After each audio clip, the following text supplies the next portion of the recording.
yo les quiero hablar estos 10 minutos iniciales como en dos grandes partes.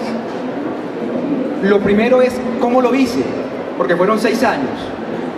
Y lo segundo es 2 o 3 conclusiones generales de lo que encontré, porque de verdad que esto rompe muchos mitos de lo que uno escucha popularmente sobre el tema de lo que fue el conflicto armado y lo que es la violencia en Colombia. Mire, esto es muy sencillo. Durante 6 años recopilé una gran cantidad de información. En los viajes a La Habana accedí a los datos de las FARC, la policía me entregó los datos municipio a municipio, las fuerzas militares, después de un gran lobby, me entregaron los partes de batalla, la unidad de justicia y paz de la fiscalía me entregaron las versiones libres de los paras, más de 2.400 páginas y centenares de horas grabadas en videos y en audios. Y cuando yo crucé todo eso, me dieron un montón de cosas. Y entonces me puse muy nervioso porque son cosas que cuando uno lo dice en un debate político no le cree. Entonces me di a la tarea de revisamos, porque hubo gente que me ayudó, no pude hacerlo solo, 10.000 notas de prensa del periódico El Tiempo, algunas de Semana y El Espectador, los informes de la Vicepresidencia de la República y los informes de la Defensoría del Pueblo. Cuando tuve eso y ya lo contrasté con los datos, ahí esta es la segunda parte del conversatorio. Y esto primero que hice, y tengo que decirlo, pasó por 2 filtros muy grandes. Esto me lo revisó el profesor Fernando Cubides de la Nacional. Para los que somos sociólogos o politólogos, sabemos que es uno de los grandes maestros del libro ese que llama Colonización, Coca y Guerrilla. Y lo revisó Marta Nubia Bello, que fue la que en la vida real dirigió el informe Basta Ya del Centro de Memoria. Y me dieron un premio en la Universidad Nacional. Entonces dije, listo, esto está hecho. Y así sale este libro después de 6 años, 5 años de investigación, de levantar datos y datos, y 1 año escribiéndolo. Le contaba ahora a Humberto, Claudia, pues que es mi amiga, le había dicho mucho, y esta mañana le decía a Juan, el 1 de enero era a las 4 de la mañana y yo estaba levantado terminando porque el editor Edgar me dio plazo hasta el 5 de enero para entregarlo. Y después fue mucho sufrimiento. La segunda parte que les quiero contar es, cuando ya tenía todos los datos, logré sacar 17 grandes conclusiones. Y les quiero comentar 2. Una primera, que es derrumbando mitos sobre el conflicto armado. Y es esto. Popularmente se dice, mire, en la época Pastrana, el país se le entregó a las FARC. Y las FARC casi toman el poder, hasta que en 2002 llegó Álvaro Uribe como Salvador y Mesías y solucionó todo. Cuando yo tengo los datos, no míos otra vez, estos son de la policía, me dicen que las FARC previo al Caguán estaban en 419 municipios y pasaron a 452 después del Caguán, o sea, 30 municipios más. En esa misma época, los paras pasaron de 343 a 722. Es decir, todo el mundo se fortaleció, pero si hubiera que adjudicarle culpa a alguien de que se le entregó el país en ese momento, fue a los paras, que además el libro lo narra muy bien en los datos de la Fiscalía. Eso fue un recorrido de la muerte de más de 1000 masacres que incluían empalamientos y descuartizamientos de personas. Y eso además me llevaba a una segunda hipótesis, que después terminó siendo una gran conclusión. Cuando yo estoy en la calle, y esto que lo he investigado con Claudia, antes de Claudia estar en la política, ella fue mi jefa, yo comencé llenando bases de datos en Excel. Entonces nos tocó hacer en los primeros libros de la parapolítica. Y cuando uno está en un aeropuerto, varias veces la gente me para y me dice, bueno, usted es un guerrillero, usted habla de la parapolítica, pero no habla de la parapolítica, usted tal, etcétera. Y al final lo que tú encuentras es que fueron fenómenos diferentes. Uno primero es que la parapolítica fue la cooptación del Estado. vía cooptar políticos y cooptar los cargos de elección popular. La farpolítica fue asesinar candidatos. En el libro se narra, ustedes lo van a ver, lo hablaba con Juan esta mañana, habían días en que las FARC secuestraban, asesinaban, hacían renunciar decenas de candidatos a alcaldías y gobernaciones. Entonces cuando a mí me dicen, oiga, es que los procesos de la farpolítica de Robledo, o de Gloria Inés Ramírez, o de Wilson Borja, no prosperaron, no es por impunidad, es porque las FARC no apoyaban. Las FARC lo que hacían era matar gente. Más de 1000 candidatos asesinaron y secuestraron en esa época. Y así el libro va derrumbando mitos. Y hay una cosa adicional para los que son estudiantes de ciencia política o sociología, y es que el conflicto armado, la caracterización que yo hago, rompe gran parte de los estereotipos o modelos conceptuales que se hacían. Claudia acaba de terminar un doctorado con un señor además que es un muy famoso, Gibson, que escribe un texto sobre autoritarismos subregionales, subnacionales. Y lo que yo encuentro en el libro es que en Colombia no hubo un conflicto armado tradicional, hubo una multiplicidad de guerras. Y con esto termino. Una antropóloga se va a revisar 6 hospitales en Madrid, España, y a mirar cómo los cardiólogos atienden a sus enfermos. Y la señora se encuentra que aunque todos estudiaron en las mismas universidades, vieron las mismas materias, recetan la misma droga, al final el modelo de atención es diferente. Y al final el resultado es diferente para los enfermos cardiovasculares. Esa señora a eso le llama multiplicidad. Es un documento de 20 páginas de lo que llaman estudios sociales de la ciencia, una antropóloga estudiando medicina. Eso lo apliqué a este libro, y lo que uno se da cuenta es que en Colombia hubo una multiplicidad de guerras. No fue un solo conflicto armado, no fue una sola dinámica. Las FARC de los llanos orientales era muy diferente a la de la costa caribe, el ELN del sur de Bolívar era muy diferente al del Chocó. El modelo de Jorge 40 de penetración institucional de la costa norte era muy diferente al de Gordolindo y era muy diferente al del Iguano en norte de Santander. Por eso lo difícil, lo complicado de poder caracterizar el conflicto. Son 528 páginas y lo que yo les pido es que ojalá ustedes lean este libro, y muchas gracias por escucharme.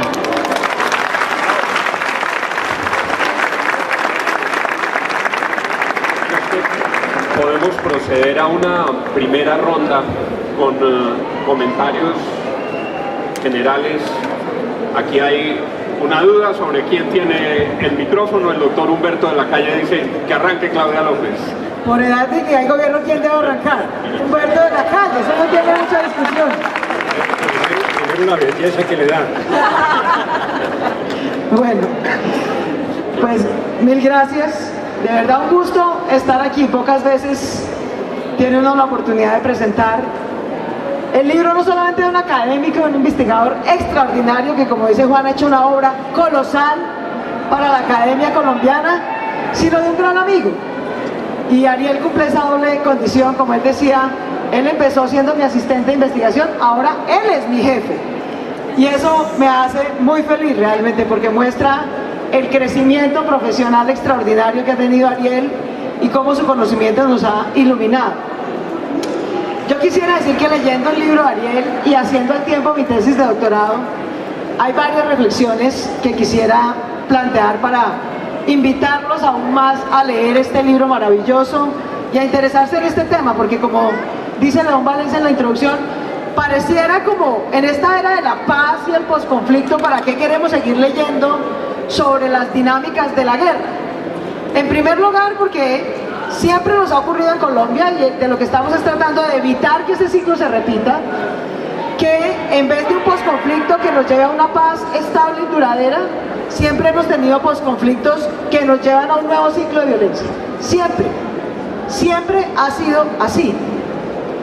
Ahora, por fortuna, a pesar de eso y que se reproducen ciclos de violencia, en general las cifras siguen su tendencia de mejora. Las cifras globales de homicidios van bajando, las cifras globales de masacres pues van llegando a cero, las cifras globales de secuestros y desplazamientos siguen bajando. Pero eso es cuando uno mira los agregados nacionales. Pero cuando uno empieza a mirar, como lo hace Ariel, la guerra en sus diferentes, ya no en agregados nacionales, sino subnacionales, lo que ocurre siempre es que hay unos sitios de Colombia a los que le llega la paz y hay unos sitios de Colombia a los que cada proceso de paz les reproduce un ciclo de violento mayor que el anterior. Y eso está pasando ahorita. En promedio, el homicidio en Colombia está bajando, pero el homicidio de líderes sociales en promedio no está bajando, está subiendo. En promedio, el homicidio nacional en Colombia está bajando, pero en ciertas zonas del Catatumbo, del Pacífico, del Nariño, no está bajando, está subiendo. Entonces son dinámicas territoriales que tenemos que entender. Nunca nos podemos quedar con los agregados nacionales. Aquí hay mayor paz y un posconflicto mucho mejor en los centros urbanos de Colombia y en ciertas zonas, pero se está reproduciendo ya un ciclo de violencia en otros. Lo segundo es, en estos temas de paz y posconflicto, sobre todo de manera reciente, hay nombres que si uno pregunta por los protagonistas de la guerra y del conflicto armado en Colombia, aparte de los grupos armados ilegales, obviamente, las FARC eran una gran protagonista, los PARA son un gran protagonista, el ELN desafortunadamente sigue siendo un gran protagonista, el narcotráfico nunca ha dejado de serlo, pero del lado, digamos, de la dirigencia política colombiana, seguramente hay nombres que van a salir, siempre salen como en el top, ¿no? Uribe, por ejemplo, ¿no? Pastrana, Santos sin duda. Y yo quisiera decir que entre más se profundiza el conocimiento académico colombiano, aquí hay un gran responsable de que se haya salido de madre el conflicto armado que dejó el 70% de las víctimas de Colombia.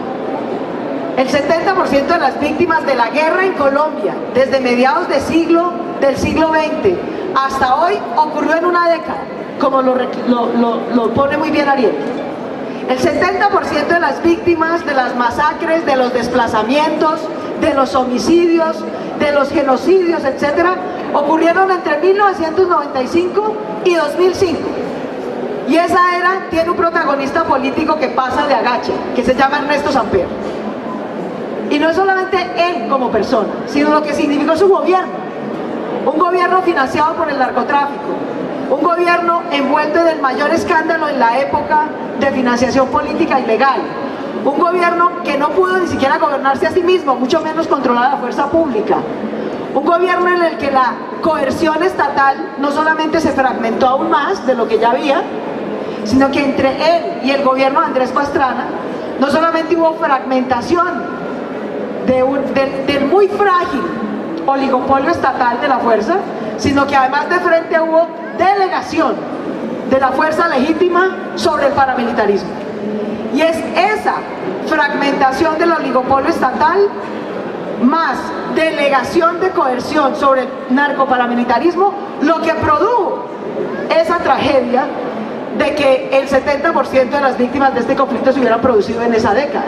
Y eso es una cosa que tenemos que entender, que si nosotros como sociedad civil, y quisiera terminar con esa reflexión, si nosotros como sociedad civil, desde la academia, desde el activismo social, desde el liderazgo político, no entendemos que el gran desafío de Colombia no es andar de proceso de paz, yo lo quiero decir con toda claridad.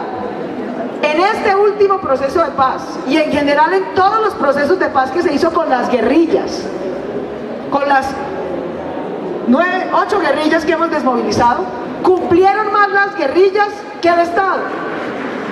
Cumplieron más con su desmovilización efectiva, con desmovilizar sus hombres, etcétera, con renunciar a la violencia privada, que el Estado en reemplazar esa violencia y control social y territorial ilegal por control social, territorial y estatal legítimo. Y esa ruptura, esa brecha entre que los ilegales con los que negociamos cumplen con su desmovilización, pero el Estado que negocia con ellos no cumple con consolidar el monopolio legítimo de la fuerza en todos los territorios, con ser Estado. Otro libro que se está vendiendo en esta feria tiene un libro muy provocador que resume eso, el libro de Juliana Lemaitre, cuyo título es El Estado siempre llega tarde.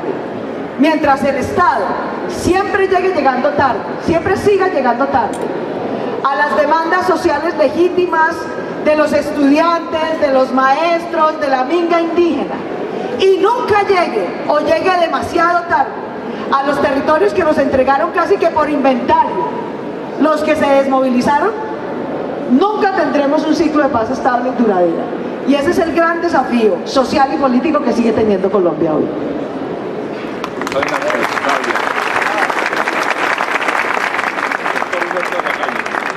Bueno, primero, mil gracias a Ariel por esta invitación y la compañía de Juan y Claudia y la asistencia de ustedes. Primero voy a tratar de ser breve en mis intervenciones porque esta es mi tercera presencia aquí en la feria. La primera de ellas a raíz de un librito que presenté aquí también, y entonces yo creo que este es el momento de Ariel, y por eso yo quiero restringir mi intervención, porque realmente de lo que se trata es de reconocer el trabajo de Ariel, y ahora coincidíamos con Claudia en ese punto. Ya lo dijo Juan Lozano y no es falsa cortesía, realmente esta obra es apabullante en datos, en la solidez estadística. Esta obra contiene una especie de ruptura en el ejercicio de las ciencias sociales en Colombia. No es la primera que arranca de la realidad, no es la primera, pero sí es la que tiene un fundamento muy vasto, enorme, casi incontrovertible, porque lo que hay en el libro es lo que dicta la realidad. O sea que desde el punto de vista del método científico, es como la muerte del silogismo tomista, que era la manera como hacíamos ciencias sociales aquí. Era alguien echaba un cuento porque eso era lo que él creía, y todo lo que siguiera la demostración artificial o real de la premisa mayor, para que hablemos en términos filosóficos. Aquí Ariel toma el procedimiento inductivo desde la realidad, pero claro, da un paso más, porque los datos solos no son ciencia. Si no hay teoría detrás de los datos, pues la ciencia es una especie de masacote de informaciones estadísticas. Por lo tanto, Ariel arranca de la realidad, pero brinda una serie de conclusiones, algunas que rompen con, dijéramos, la sabiduría convencional, como él lo acaba de decir. Yo resaltaría dos o tres cosas nomás, repito, para abreviar. La primera que él ha dicho es de qué modo las cifras frente al proceso que tuvo lugar en el gobierno de Pastrana y el Caguán no muestran esa idea de la entrega a las FARC, y en cambio es el momento en el que arrancan, creo que contra la voluntad de Pastrana. Esto no es una afirmación que tenga carácter personal, pero arranca toda esa catástrofe del paramilitarismo. Y dijéramos, Ariel ha mostrado las cifras en relación con el crecimiento de municipios con presencia de las FARC, y luego la irrupción del fenómeno paramilitar, que llega a multiplicarse varias veces. Pero de ahí yo saco, dijéramos, una conclusión humana y una conclusión en términos de lo que ha ocurrido en Colombia.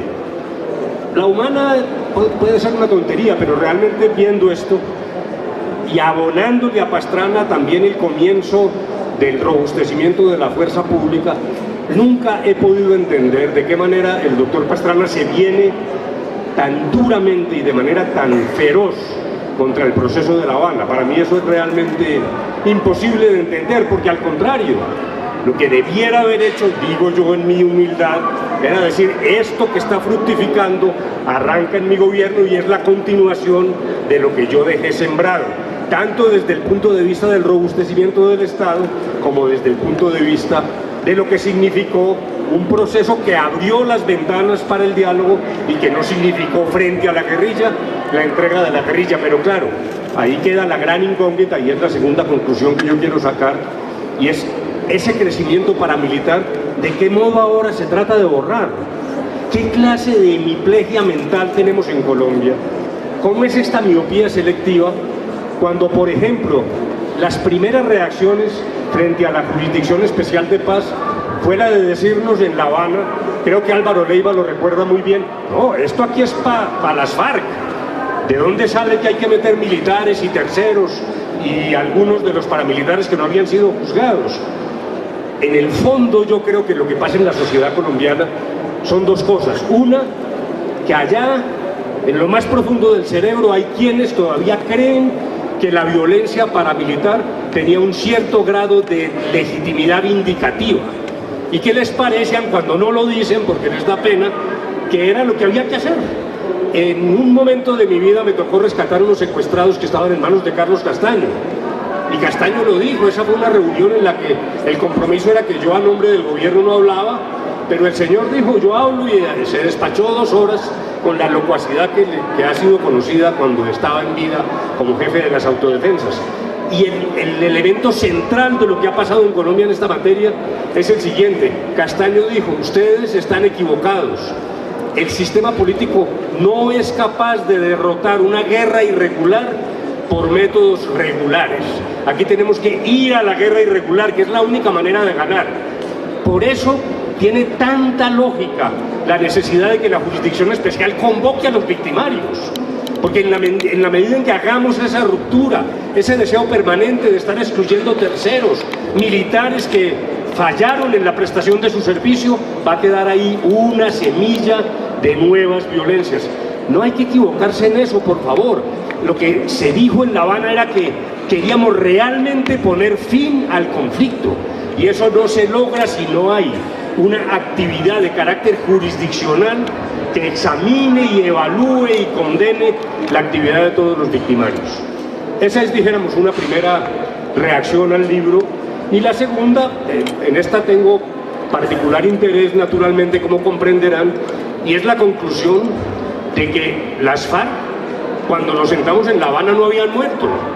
Lo que hubo fue una transformación de las características de la confrontación, y desde el punto de vista militar y geográfico, Ariel lo establece muy bien, pero la capacidad de una guerrilla que regresa a sus raíces, típica guerra de guerrilla que se va a las fronteras, que elude atacar y confrontar al ejército y que actúa contra infraestructura, sufre a la población civil, pero aquí, señores, digámoslo con toda claridad, si se hubiera roto el acuerdo de La Habana, yo vaticino que tuviéramos 10, 15 o hasta 20 años de sangre y de sufrimiento, porque no hay tal que las FARC estaban terminadas y allá fuimos a darles un balón de oxígeno a La Habana.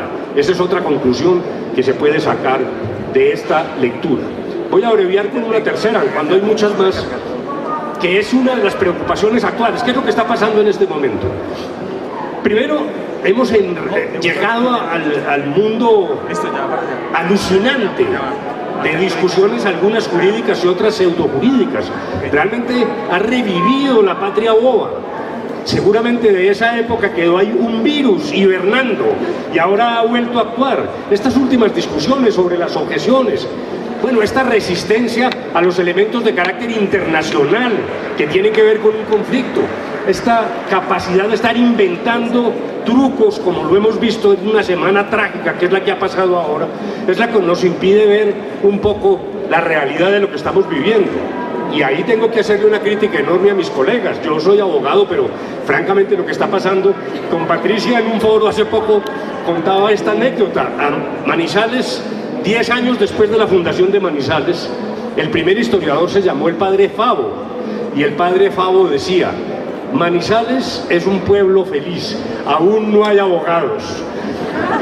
Yo quiero que mis colegas me perdonen, pero es que es realmente un frenesí lo que estamos viendo ahora, y también una enorme resistencia, Leiva lo sabe muy bien, a los elementos de carácter internacional que tienen que ser valorados desde el punto de vista normativo en un conflicto.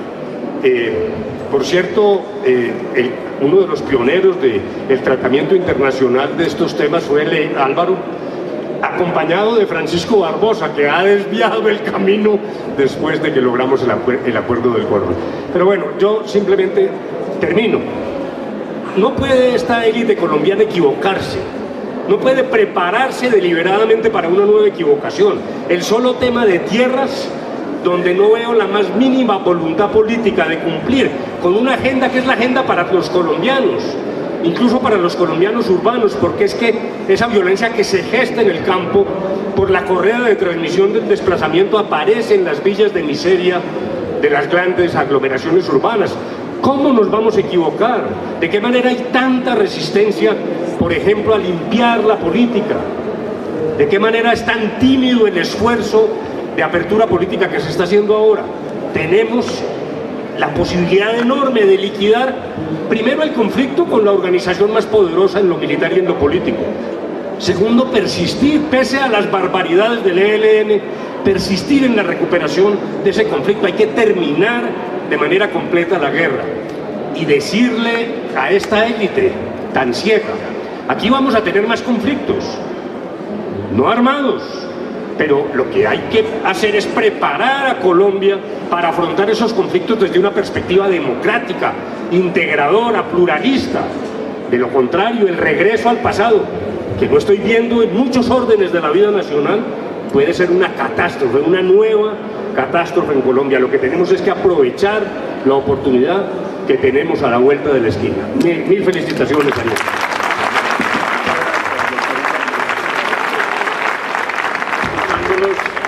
Escuchándolos a los tres y después de leer el libro, queda claro que cuando se concentran los odios y se enfocan todos los odios en un mega enemigo de la sociedad, en la sombra crece otro. Habíamos conocido ya el caso del cartel de Cali, que mientras el país se dedica a odiar al cartel de Medellín, va penetrando, va creciendo, se va infiltrando, y es la misma tesis que corrobora Ariel con las cifras frente a lo que ocurre con el paramilitarismo. Mientras los grandes titulares se concentran en los desmanes del Caguán y los horrores de las FARC, otro monstruo gigantesco, asesino, brutal, narcotraficante va creciendo. Pero todas estas líneas, Ariel, vienen de la mano de una reflexión sobre un ciclo de esfuerzos de paz, acuerdos de paz y recrudecimiento de nuevas violencias, que es de alguna manera el temor que expresa Humberto. Después de que Colombia hace semejante esfuerzo en la Constitución de 1991. La Constitución del 91 nos iba a quitar el poder y además era comunista. Entonces esto hay que barrerlo. Y se comenzó la barrida. Y eso coincide con que de toda esta masacre de la UP, del movimiento a luchar, aquella frase de Manuel Marulanda, donde le dice a la gente: bueno, miren, cada loro en su estaca. O están allá en el mundo legal o están acá, y los que están acá pues es a hacer la guerra. Y esas dos cosas coinciden entre el año 93 y 94. De hecho, el primer grupo paramilitar lo crea Jorge 40 en el 94, llamado los Guardianes de la Sierra, que después pasa a llamarse el Bloque Norte. Segunda explicación muy rápida. Miren, yo desafortunadamente lo que creo, y eso lo hice en mi columna de semana, es que nosotros somos muy buenos para comenzar las cosas, me decía alguien de una embajada, pero muy malos para terminarlo. Todos nuestros procesos de amnistía y de procesos de paz han sido dramáticos. Nosotros no le cumplimos a los desmovilizados, no les cumplimos a las comunidades.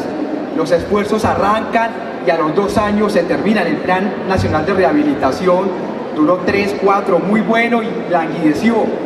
Y nunca logramos encontrar un modelo para crear Estado a nivel regional. Esas dos cosas teníamos. Gracias, Ariel. Claudia. Yo resumiría esto. El desafío, ¿por qué pasa en el 95? Vuelvo a tu pregunta. ¿Por qué tenemos el momento de democratización más grande que ha tenido Colombia en su historia? La Constitución del 91. Colombia ha tenido 3 grandes coyunturas críticas de democratización, 3 pujas grandes que ayudaron a democratizar y a construir Estado. Cuando se acabó la guerra de los 1000 días a final del siglo XIX y viene la hegemonía conservadora, pero esa primera coyuntura es cerrando el sistema político, es sacamos a los liberales del todo, porque les ganamos la guerra. y vamos a construir un Estado conservador, católico, jerárquico, centralizado, porque eso queríamos los que ganamos la guerra. Y finalmente hay entre pujas la constituyente de 1905 y 1911 dice, bueno, está bien, no los vamos a excluir del todo, vamos a hacer una democratización selectiva y parcial. 2/3 del poder para los conservadores, 1/3 para los liberales. Ese fue el cierre. Y así cerraron políticamente y construyeron instituciones impresionantes. Hicieron la red de ferrocarriles, consolidaron el primer ejército de Colombia, la Policía Nacional, las Cortes, crearon el Banco de la República, toda una construcción de instituciones estatales. La segunda coyuntura fue el Frente Nacional. Vuelve y hay violencia, hay puja, hay sectores que están por fuera de la representación política y vuelven a pujar. Vuelven y se dan plomo, nadie gana decisivamente y entonces pactan ya no 2/3 para uno, 1/3 para el otro, sino mitad y mitad. La Constitución del 91 tuvo la gran virtud de ser la primera ola de democratización que no tuvo un pacto de cierre, sino de apertura total. Vamos a acordar reglas para competir y nos vamos a ir a competir en lo nacional, en lo regional y en lo local. Y esa apertura democrática fue la que generó la reacción violenta del 95, porque la delegación sobre élites regionales sobre la que se ha fundado el régimen político y la construcción de Estado en Colombia rompe el pacto fundamental no escrito en ninguna parte. El pacto fundamental no escrito era las élites cachacas o centrales nacionales gobiernan lo nacional asegurando un monopolio de poder regional en unas castas locales, pero con descentralización política, con competencia electoral abierta, ese pacto se rompía de facto, porque ahora el gobernante nacional no tenía cómo garantizarle al señor Pérez en Antioquia que no iba a perder las elecciones contra la UP, y las perdió en Segovia, y las perdió en Urabá, y las empezó a perder en muchos sitios. ¿Y cuál fue la reacción de esas élites? Decir, a mí o me cumplen o yo con plomo me defiendo. Y como no tenían cómo cumplirle, porque lo otro era echar para atrás la elección popular de alcaldes y la descentralización, se defendieron a plomo. El segundo ingrediente es que eso arranca y va creciendo. Empieza desde el 88. Para el 94 ya ha habido elecciones locales del 88, del 90, del 92 y del 94. O sea, estas élites ya están viendo que pueden perder, no perdieron mucho, Juan. Perdieron entre el 10 y el 15% de los municipios de Colombia. No toleraron eso. No perdieron una sola ciudad capital. No toleraron perder el 10 al 15% de los municipios de Colombia. No lo toleraron. Y en el 94, mi buen amigo Antanas Mocus les demuestra que un señor venido de la nada les puede quitar la gran manzana. La segunda gran manzana de este país, políticamente hablando, se llama Bogotá. Tercero, llega un presidente, este es un régimen presidencialista, Colombia es un régimen presidencialista. Mal que bien, los perros los amarra al presidente, de una forma u de otra, con clientelismo, con mermelada, con lo que sea, pero los amarra. El presidente Samper no tenía legitimidad para amarrar los perros, al contrario, dependía de para dónde quisieran jalar los perros para poder sostenerse en el poder. Entonces, ese mecanismo de control, insisto, que no está especificado en ningún artículo de la Constitución, pero que es como la goma que pega el sistema, se rompe. El presidente ni puede controlar a la fuerza pública que empieza a delegar coerción sobre los paras, ni puede controlar a su clase política para que no mate. Dice, hagan lo que sea, pero vote por mí para salvarme en el Congreso. Y no tiene ninguna capacidad de controlarlos. Y el narcotráfico se va disparando y se vuelve como gasolina en todo esto. El narcotráfico empodera a las FARC, empodera a los paras. Y en esa competencia sin control terminamos pagando la vida a millones de colombianos. Terminaré con esto, porque aprendamos de ahorita. Y yo entiendo, ayer mi buen amigo Luis Eduardo Celis, que debe estar por aquí, que me acompañó en la presentación de un libro, y lo acaba de decir otra vez el doctor de la calle. Por favor, no perdamos la fe, perseveremos en el siguiente proceso de paz con el ELN. Y yo no digo que no, pero les quiero decir, por favor aprendamos de lo que nos está pasando. No hemos hecho 1, 2, 3, 4, hemos hecho 10 procesos de paz. Creer que lo que va a construir paz en las regiones es desmovilizar por las buenas al bandido de turno, no nos ha llevado a la paz, mis queridos amigos. Si queremos paz antes que procesos de negociación, necesitamos una ciudadanía que aproveche que ahora hay menos plomo, más capacidad de acción colectiva, que incursione en la política, que gane las elecciones en octubre, decisivamente, y que se vaya a construir alianzas sociales y alternativas que construyan Estado en las regiones, que ofrezcan educación, que ayuden a mejorar las carreteras, que mejoren la justicia. Es construir Estado desde abajo y desde la ciudadanía, antes que pensar en desmovilizar desde arriba a los ilegales para después no cumplirle a los territorios, lo que va a mejorar la paz en Colombia. Aprendamos de nuestra propia experiencia, no sigamos haciendo lo mismo que hemos hecho, creyendo que la próxima vez sí nos va a traer la paz. Muchas gracias, Claudia. Bueno, antes de empezarnos sobre el último punto, ¿no? Yo estoy de acuerdo con Claudia. Dijéramos, esa es la respuesta de fondo. Pero mientras tanto siempre es mejor no disparar que disparar.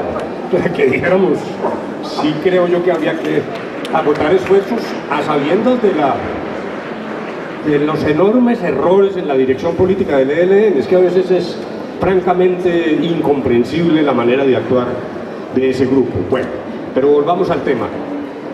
Yo creo que muchas de las razones que se han dado son válidas, pero concurren con otras, y lo que tendría para aportar es, cuando aparece, siempre que aparece el diálogo en el horizonte, no solo en Colombia, sino en el mundo, cuando en un conflicto aparece el diálogo, hay una libido del uso de las armas para llegar más fuertes a la mesa. La Constitución del 91, que se hizo con la idea de la paz y que luego, como lo acaba de demostrar Ariel, termina en esta orgía de sangre, sin embargo dejó bases que todavía están vigentes. Para la consecución de la paz en Colombia, este no es un tema constitucional, no hay que trabajar allá en reformas, sino que ahí quedaron las bases para cualquier proceso de paz. Cuando los contendientes se dieron cuenta de eso, arranca la plomera, como tú la llamaste, seguramente pensando en que había que llegar fuertes a la mesa, que es, dijéramos, un reflejo carente de ética, pero lleno de realidad militar. Pero de ahí yo, dijéramos, sacaría dos conclusiones breves para no agotar demasiado el tiempo. En mi experiencia, mientras estábamos en La Habana, el mayor encono contra el proceso y contra la jurisdicción especial provenía de los militares retirados de esa época, del momento de la guerra más sucia. Mi convicción es que, claro, con excepciones, pues, realmente los militares activos eran mucho más abiertos a la posibilidad de concretar un diálogo exitoso que eso que nos venía de esa década del 95 al 2005. Y creo que eso se sigue viendo allí. Allí, a través de esas organizaciones de militares retirados, era donde se veía, repito, el mayor encono. Y cuando los activos no podían hablar, pues yo cada que llegaba de La Habana me reunía con ellos, y yo no creo que allí estuviera la gran resistencia. Es más, hoy, con estas discusiones sobre la jurisdicción especial, yo sé que los militares activos saben que ese es un camino conveniente para ellos y para Colombia. Luego me parece que ahí hay ese elemento. Y una cosa final que es como una especie de nota de pie de página.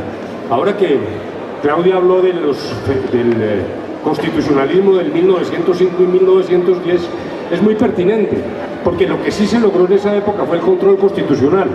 Antes, a partir de la Constitución de 1886, prácticamente se decía, si una ley es inconstitucional hay que cumplirla.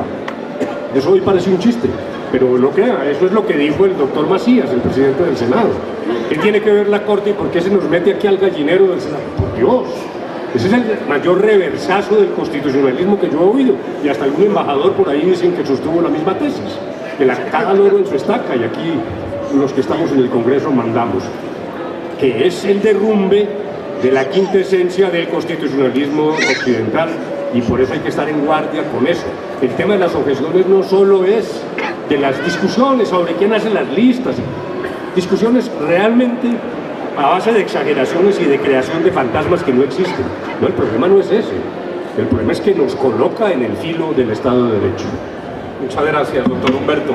Uno aquí siente angustia con este libro absolutamente realmente rico con estos comentaristas de lujo y las plaquetas implacables de Corferias que nos dicen que toca dejar libre este auditorio a las 6 en punto. Entonces, alcanzo a hacer una última pregunta solamente para Ariel y para que cumplamos con el tiempo de evacuación, y tiene que ver con lo que sigue, Ariel.